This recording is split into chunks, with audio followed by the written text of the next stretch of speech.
What's up, guys? Welcome back to Black Star Anime, the anime community's voice of reason. I'm Cody. And I'm Manny. And you're watching Let's Talk Anime.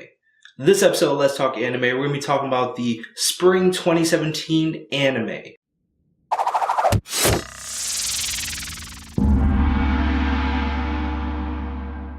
So this season is kind of large, so we broke it up into two videos. This video is going to be starting with our drop list and what's still hanging in there. We're going to get right into it. Starting with the drops, Boruto. Yes. So I can't. Yeah, it's difficult, watching Boruto and kind of having that nostalgia feeling of, I know what this show is. Mm-hmm. It has a very familiar, presence to me. And you kind of consider it like an old buddy, like our friend John Durr, who's a complete flake. But you end up watching the show and you realize this show's not giving you anything. Man. So this show, it's doing I feel like it's doing absolutely nothing new. Mm. Right?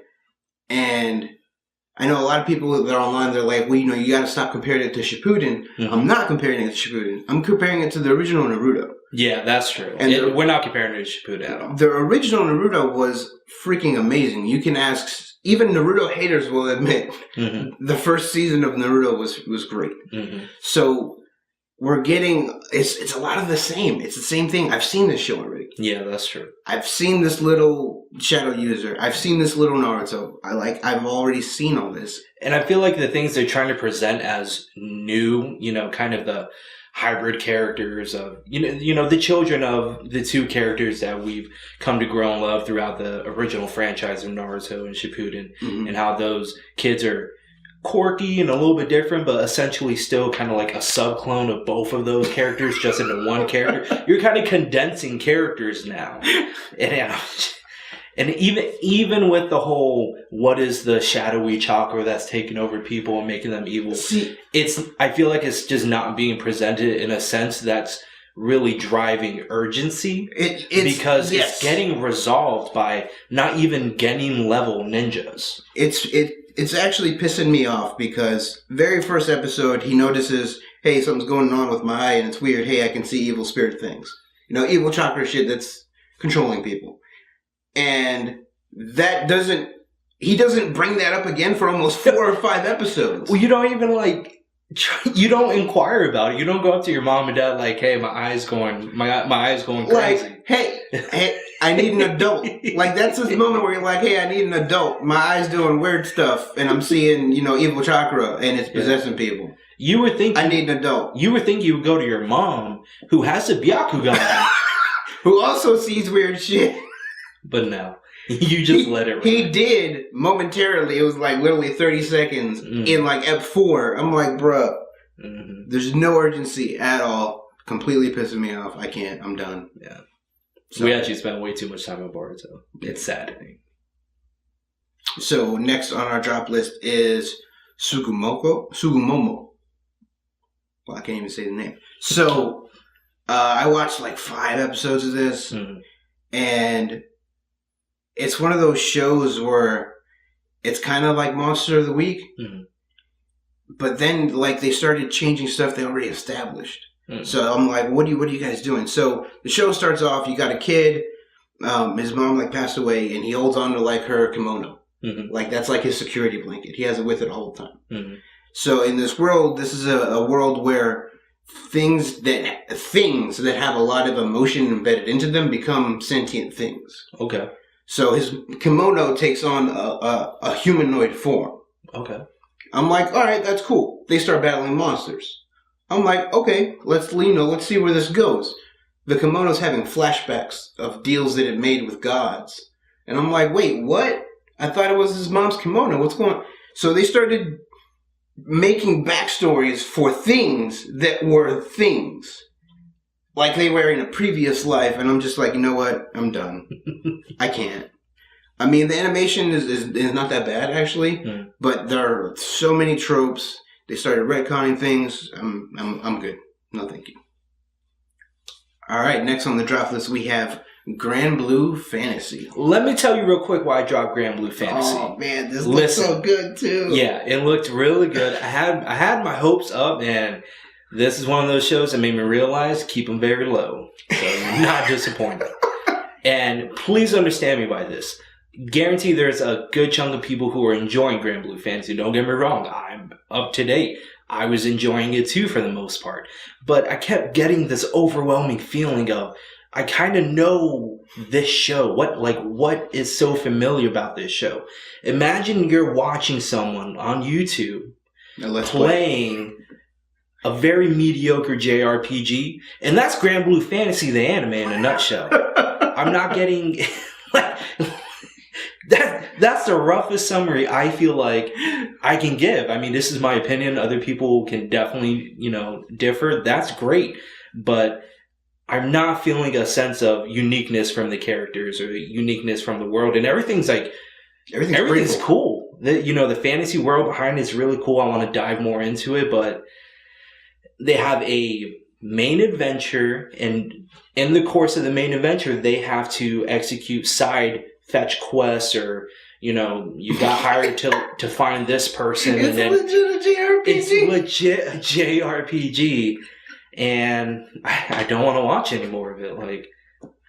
Oh, that sucks. Yeah, it looks pretty, but if that's what they're doing in the story, I don't want to watch it. Yep, and I can't justify the show as a whole because the epic moments where the fantasy and the magic and the fighting are at 150% or maybe a minute long at most. I mean, there was an episode where they had a big bad and that took up a good portion of the episode, but that was like 7 or 8 eps into the series. Yeah. That's not a standard thing. So I'm just like, I can't give you any more. I'm sorry. Next up on the list is going to be Silver Guardian. So Silver Guardian is one of those short shows, but it's not that short. Each episode's like 10 minutes. Okay. With an intro and an outro. So I started watching it. We got excited for the trailer during a couple weeks ago. Mm-hmm. And I feel like it's a total bait and switch. Mm-hmm. 100%. I watch Ep 1 and you got this guy. He's like guarding this temple type graveyard thing. Mm-hmm. And like 1,000 ghouls show up. Possibly more. It was like an ocean of ghouls. Like, it was literally an ocean. Like, they were all swarming. He's like, yo, I got this. He turns on magic. Mm-hmm. He's got, like, spheres going around him, killing stuff. He pulls out flame swords. I'm like, yo. He goes ham. They're going ham right now. This is dope. You watch this opening scene, you're like, this is what I want. This is what I want from anime. Mm-hmm. Yes. Mm-hmm. And then, after the scene, it's kind of unresolved. Mm-hmm. They're like 1 year earlier. I'm like, wait, what? Seriously? Yeah. And it seems like we're going to take 10 episodes to catch back up to there. Yeah. And I was like, okay, you know what? I'll give you another episode. Maybe there's something else here. Mm-hmm. And there's not. He plays an MMO on his laptop that he plays during the game Graveyard Shift. Mm-hmm. And he meets a girl online that he kind of liked because of her avatar. And so I'm like, that's nothing to do with the 1,000 ghouls, man. Where's the 1,000? You have to wait. You got to be patient and. No, I'm done. So done. The last one for the drops is going to be Love Tyrant. So, Love Tyrant is one of those shows that exaggerates tropes. Mm-hmm. So, you have this girl, she's I think they classify her as like an angel. She plays Cupid. She puts couples together. And she really loves Yuri and Yaoi. So she likes putting guys and girls together. Or guys and guys and girls together. Mm-hmm. She gets a kick out of it. So the whole premise of the show is she's trying to learn about love. Mm-hmm. Even though she's the Cupid putting people together, she doesn't really understand it. Right. So you got your standard harem situation. Mm-hmm. You got the girl who likes the guy, but she doesn't want to express her feelings. You got the girl who really likes the guy, so that she's a yandere and she'll kill anybody who looks at him. Mm-hmm. And they over-exaggerate that, like she's super yandere. And then you have the main girl who's trying to learn about love, the angel chick. So they all get in a relationship, and if anybody's in a relationship with the angel, they can't die. They become immortal. So you have the yandere girl literally killing people every episode, but they can't really die because they're immortal, because they're in a relationship with her. Anyway, long story short, I'm still watching it for whatever reason. I'm still confused at that myself. I don't recommend you watch it. You should drop it. This show does not have a lot of value to add to anime. That's rough. I'm sorry. Next, we're going to move on to shows that are hanging in there. Yeah. These are shows either we need a few more episodes for, or something we want to come back to later when there's more free time and not a billion anime to watch. Yeah. So, starting off the list is Eromanga Sensei. Surprisingly, this show is not what I thought it was going to be. Like, with the title, I thought it was going to be super, super ecchi and all that, but it's not. It's slowly turning into the harem category. Okay. It didn't start there. It started with just a dude who kind of... His sister's a shut-in. He's seen her one time, and then she shut herself in the room and never came out. Okay. Yeah, so she, like, stomps on the floor when she's hungry, and he brings up a tray with food and leaves it at her door. So he's, like, seen her, like, twice ever. But he's a light novel author, and she ends up being the... you find this out in episode 2. She's the artist for some of the pages in his stuff. Okay. And he never knew that. So it gets to the point where their goal now is to become the #1 light novel artist author team. Mm-hmm. So that's the thing that they're going, and people around in that circle, involved in that circle, the female authors, start liking the dude. Mm-hmm. So that's where it's going. It's becoming slightly more of a love story than the goal story, which, you know, it's whatever. I need to watch a few more episodes, see how I feel about that. We'll see where it goes. Okay. Next up, we have Clockwork Planet. Okay.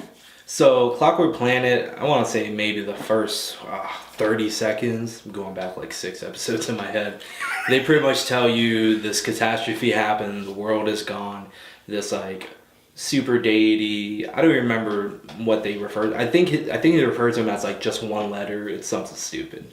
And he recreates the world out of gears. Okay. So like the whole planet's made out of gears. You think this would be some type of like super dope into sci-fi realm, you know, post-apocalyptic thing you want to see, but it's kind of not. It definitely throws in plenty of tropes at you. I mean, you're initially just tossed with a mixed mash of a bunch of characters that you might not really want to care for at the initial. The action's actually not too bad within it.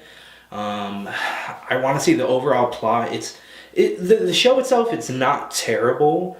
I'm literally just like, you have maybe 1 to 2 more eps to really sell me on this show, whether or not, you know, it's worth continuing or not. But I mean, yeah, in a rough summary, I would give it a couple episodes, and if you like it, if you like, you know, the art style is actually pretty good, pretty clean in it, and if you like what the show has to offer, I would say watch it. But if it's not your cup of tea, definitely drop it. It's not the end of the world. This is not one of those, you need to watch this show this year. It's not one of those. Next on the drop list is Attack on Titan. Actually, we're not dropping. You're dropping it. It's hanging in there for me. That's why it's not on the drop list. I'm still watching. The hype is not real. I agree. The hype is not real for this show. So, look, this show's had 9 episodes out, I think, already. Yeah, I think so. And they've had 2 good ones. I think it's only 8, maybe. I think it's 8. Maybe it's 8. That's... Episode 1 was dope. 2 good ones. Yeah, episode 1 was dope, and I think episode 7 was cool. Or 6. Something. Yeah. So... this show's borderline disrespectful. So you have this show that it's not even on the hype train. This thing's the freaking conductor back when it came out in like 2012 or whatever. And then you go away, you go 4, 5, almost 6 years of no season 2. You give us a couple pretty decent OVAs that want to, you know, get us back into the world more. Mm-hmm. And then you give us a season 2 that's only 12 episodes, and you give us a hype-ass pilot, you know, season 2, episode 1, and then you give us a bunch of episodes where if you didn't immediately refresh yourself about this show and the characters within this show, people are getting murked through, like, episodes 2 through whatever. And I'm like, who's that? Who are you? Why should I care about you? I'm not sad. What's going on? You're a Titan? You're a Titan. And then, yeah, the mystery behind everything within this arc, if you're reading the manga, definitely obviously everything I'm saying it's going to sound like a load of crap, but this is specifically about the anime. So the big who is the Armored Titan, who is the Colossal Titan that really just drove everything forward in season 1. Like, we need to take revenge on the Armored and Colossal Titan who murked our We need to kill them. Yeah, our walls and wiped out our families. The way it was delivered, it's just like, me. I'm the Armored Titan, bro. It's me. He's the Colossal Titan. The Colossal Titan didn't even get to say it himself. He's like, he's a Colossal Titan. And he's like, yeah.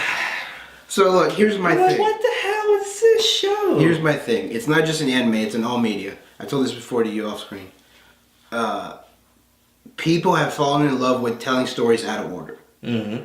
We start off at the end, we get a little bit of the middle, and it's kind of spliced in between, and it's supposed to add a sense of suspense and a lot of oh shit moments. And Attack on Titan is one of those shows that you should have just told it in order. This is true. Told it how, if you would have gave me all the details and everything happened in chronological order, if you presented it to me that way, I would care more about all these flashback characters that you're giving me now when they die. I don't care. I didn't know them. Yeah. And even that, the character development and the bond between these characters who go through training and everything together, they try to present that via the flashback with Eren and Reiner, and they're like, oh, we were brothers, you betrayed me. I was like, since when? Oh, here's a flashback in the show. Oh, I guess you two had a bonding moment back in training 4 years ago. That we never Why know do I care about that now? Yeah. But my issue with that, too, is if they did that in season 1, it would have been a lot less hype and epic as it was presented to be. If you're showing all the training sessions over those, like, 3 or 4 years of them training with one another and becoming comrades and all this stuff, it would have gotten pretty boring, I think. They could have did it in a way that's better, but here's my thing. Personally, I don't think a lot happened in season 1 anyway. They broke the wall. Eren got his mom killed. That's all in episode 1. There's a couple episodes of training. I think it's like 2. Then realistically, Eren dies and becomes a Titan. They block up the hole. They fight the female Titan. Like, that's all of season 1. Oh, whoa. And Mikasa and Levi killed a bunch of Titans. And Armin's a smart one. That sounds like a 12-episode series if I ever heard one, and it was 25 or 26. Yeah. So I'm like, oh, why didn't happen anyway? I feel like they reverse these seasons because you would think Ymir, whatever her name was, presenting herself as a Titan, a bunch of people dying, the introduction of the Beast Titan, the revelation and reveal of the characters who are the Armored and the Colossal Titan, you would think that would be a 24-25 ep season. Mm-hmm. And like stuff would go down and, you know, prolong that and really make it hype and epic, but it didn't. It's not. For everybody who's waited so long for season 2, I don't think it was worth it at all. Sorry. Next up we have World End. So, I gotta watch a few more episodes of this to see how I really feel about it. Essentially, it's a huge fantasy world. You got half beast, half... I don't even know what you want to call them. They're humanoid beast people. Mm-hmm. And they're the majority of the well, they're actually almost all of the population because humanity was eliminated from the world. Mm-hmm. Except for one dude. There's literally one dude left. Okay. So they have these special weapons that only humans could use that can possibly defeat the thing that destroyed all humanity. Okay. So this guy is a chosen one by default. Kind of. He's the one who's going to show these fairies who can kind of manipulate their genetic code to use the weapons how to fight this thing. So fairies are going to fight him. Of course, all the fairies are girls. And they're going to fight it. But this is more of a little bit more of a drama. Mm-hmm. So that's where I kind of have the toss-up because you got the super high action premise. But it's definitely more on the dramatic side than with less action. Not like a IBL where it's like action all the time, drama all the time. Ah! Yeah. Like, it's not that, but it's definitely more on the drama side. I don't know, I need a few episodes. I'm not really sure how I feel yet. Alright, next on the hanging in there with list, we have Dragon Ball Super. Yes, some of us are still watching. I watch every single episode of Dragon Ball Super. And I am telling them, depending how they execute the Tournament of Power, even if that's the last arc, even if the series ends after this and I just watched like almost 100 episodes for no reason, I will drop this show. This arc is make or break for me. Make or break. I have been through a lot with this show. And it physically hurts sometimes. And so I'm not watching the show. I hear a lot about the show. I watch a lot of clips online. I don't watch every episode. And I'm overall not impressed with the general direction. The overall premise they've had for every arc, I'm like, hey, that's dope. The execution I've seen for everything, I'm like, why would you do that? Yeah, I completely agree. So, I'm the same with you, though. I'm curious of what they do with the Tournament of Power. I want to know how it turns out. Well, we all know how it turns out. We've seen the end of Dragon Ball Z. We've seen the last episode where they're like, oh, yeah, it's been like 5 years since we ran into you guys last and we all saved the multiverse in the Tournament of Power, apparently. So we all know they have to win because the universe doesn't end in the last episode of Z. Yeah. And that definitely takes away the dramatic factor from this tournament. And the tension and suspense is kind of gone. It's very gone. Get your shit right, Dragon Ball Super, okay? Get it right. We just got Gohan back with his mystic form, ultimate form, whatever you want to call it. Do this right, please. Thank you. So, last on this list is Akashic Record of the Bastard Magical Instructor. You think this is from a light novel? It could be. Actually, I didn't look into it. I think 90... I'm pretty sure it's from a light novel. Oh, man. So, I'll tell you right now, the very first episode of this show is absolute trash. Like, it's every trope in anime is in there. You got girls grabbing on girls' boobs. You have the super, super tsundere girl who hates everybody, but is nice to one person. Like, all the tropes are there. So, autoplay was on, so episode 2 started, so I just kept watching. And they did something cool with the way that they use magic in this show. So the concept made me keep watching. Okay. And then the magic actually started happening. People started dying. I was like, oh, snap. Okay. Not bad. I got to keep watching and see where they go. It's hanging in there because overall the animation isn't really that great for the show. Like, you saw a little bit of it. It's kind of that old school stop implied action. So it's slightly turned off. But when the magic happens, that's animated pretty well. I don't know. I enjoy the concept of the show a lot, so it's hanging in there for me. Alright guys, so that's going to do it for this episode of Let's Talk Anime, where we went over our dropped and hanging in there anime from the spring 2017 season. Go ahead and give us a like if you liked this episode. Give us a thumbs down if you didn't. Leave us a comment down below. Let us know what other shows you dropped or are still hanging in there for you. Subscribe if you're not a subscriber. It helps out the show and you get updates to all our videos. And of course, share this out with your friends so they can see what not to watch from this season. Thanks for watching. We'll see you next time. From the underground to the top, you face an even greater enemy onslaught by those who wish to destroy the power you've got. You gotta keep the fighting spirit alive and don't stop.